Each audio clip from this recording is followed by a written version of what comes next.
Okay, welcome to Magma Studio. This is what might be called a draw pile, just a way to share a digital drawing with a bunch of your friends. And this is a drawing program, so it has some tools that are going to be very similar to other drawing programs. So we're actually going to talk about that right now. You can see the layout here.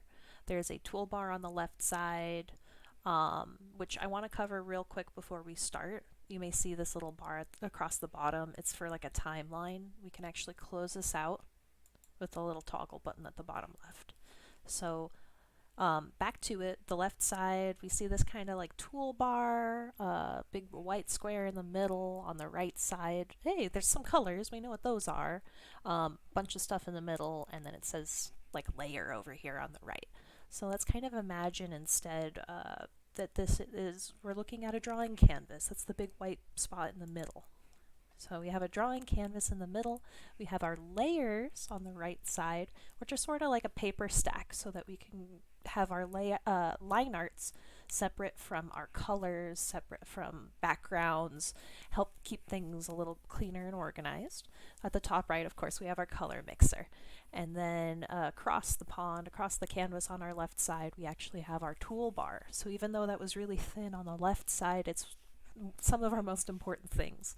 We have selection tools, we have a pixel pencil, we have a brush, which the pixel pencil and the brush, they both draw things, but they do it in different ways. The pixel pencil's got sharper edges, so it works easier with the fill bucket, but the brush is more soft edges, usually more fancy patterns and stuff like that.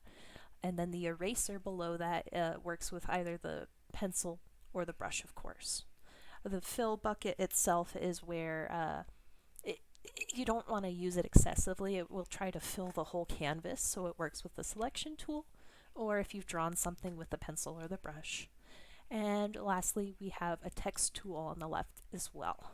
So let's jump back over here, and we can talk a little bit more about the tools themselves, because we can't really, talk about the other tools if we have a blank canvas. So we have our brush selected, and I can draw something with that brush. Now notice it comes out pink because on the right side over here, my color is set to pink. If I set it to black, that changes my color of the brush as well. If I wanted to change the size of the brush, this is a setting that's going to be on the right side. So below the color wheel, this is some settings for the tools that we're using. By default, the layout is in advanced mode. We can kick this into simple mode if we want to just control like the size of the brush, things like that. So I'm going to kick it back to advanced mode just because there's a lot of controls that I really like. The main things you'll want to mainly focus on as a starter are going to be the size and maybe the opacity, so that you can make it's a fainter color for each stroke. If the stroke overlaps itself, it's the same opacity. But if you click again, you kind of get the picture there. So I'm going to set the opacity back up. And on the right here are layers. So the layers, this is all part of the same layer. I can use the little eye icon to toggle it on or off. It's all one piece together. If I wanted to add separate things that can be controlled separately, I would want to add another layer over here on the right. Now that I have a separate layer, I can grab, say, a different tool, do whatever I kind of want here, and it's going to be its own separate layer. This is where I'm going to talk a bit more about the selection tools. So we have some basic selection tools like a square or a circle. It's a marquee that they call the square because we can draw this kind of marquee box, this rectangle, to choose what we want to move. If I just kind of drag it around, I'm moving just the selection box because the tool that I have selected is everything. And the layer that I have selected is the other half. So I have this layer selected. I'm going to move my selection box, so I'm grabbing a little bit of everything.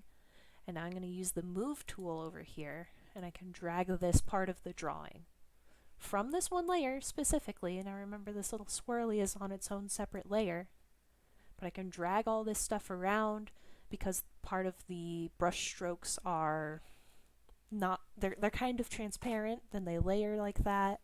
Everything is still on this one layer though, so if I were to let go, It makes the change permanent. So I grab the marquee tool, I click off of it, boom. This is a permanent change now. So I can kind of keep layering them if I want to get really fun with like a stained glass kind of collage looking crazy thing. Okay, so now that we've talked a bit about the selection tools, I want to say also, if you need to deselect something, you can just click off of it once, gently click off of it, it'll deselect, or use on the right side the toolbar, the tool control menu, I guess you might want to call it. You can just deselect over here, make it easier. And then once you're using selections as well, you can really be using the paint bucket to fill those selections with any color you want. Say black or maybe pink. But we're going to undo that. We're going to go up here, undo, which is Control Z on the keyboard, which really helps. And talk a little bit more about how the fill tool works. Because even though I have this whole area selected, it's not going to fill an existing shape. Hopefully that kind of makes sense, but every shape has its own outlines. And if you're not using a selection tool, you're going to fill the whole canvas, which is bad. So you say, uh-oh, Control Z, I need to undo that. You don't want to do that when you're sharing a canvas like this. If you do, say, want to select across a color and, oh, okay, it's going to fill in what it can in that selection, but you can kind of click again to have it fill the rest of that shape. Beautiful. So one more thing I really want to cover is the text tool. If we're using this, you can click and drag to draw a text block. It'll have its own bounding box, so you can actually unveil more of the text that's inside of here. Just clear it out. GG. And if you carefully hover over the edges, you can drag it around. This text tool itself has a lot of controls on the right side. We can control the size of the text, the spacing of the lines. We can make it so that it's on the left side or right aligned, bold some parts of it. But do keep in mind that different words, like you can change every individual character of a different word. So if you wanted to select just this one word, make it bold, make it black, you can do that. This is a very powerful, this is basically Photoshop, you know, in so many ways. So if you select certain letters, you can make them have their own colors and really, really have fun with it. Just keep in mind this is a separate text block now. So it's a separate layer. If you wanted to add text on a different part of the image, it'll have to be its own separate text block so that you can control it separately. Has its own color, has its own layer in the window down over here on the right side. But that's going to be kind of the rough and tumble most of the tools. The only real thing I didn't cover so far is going to be the eraser, but that's kind of self-explanatory. If all this art's on the same layer, I can use that eraser. It'll erase all of that art, but it's only going to affect the layer that I'm on. So on the right side, if I select the swirly, then I can erase that because it's on its own separate layer. Beautiful. This is a tool just like the brushes on the left side here. On the right, you can change the size of it, make the eraser smaller if you wanted to. Just keep in mind you have separate layers full of art. So if you needed to erase something, you can go through, erase all those parts, or on the right side, we can always delete this whole layer if we're just done with all of that. The text is going to stay two separate layers if you want to make sure that text is editable.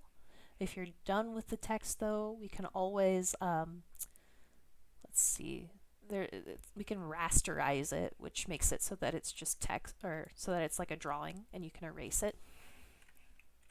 Or we can merge it down in most cases.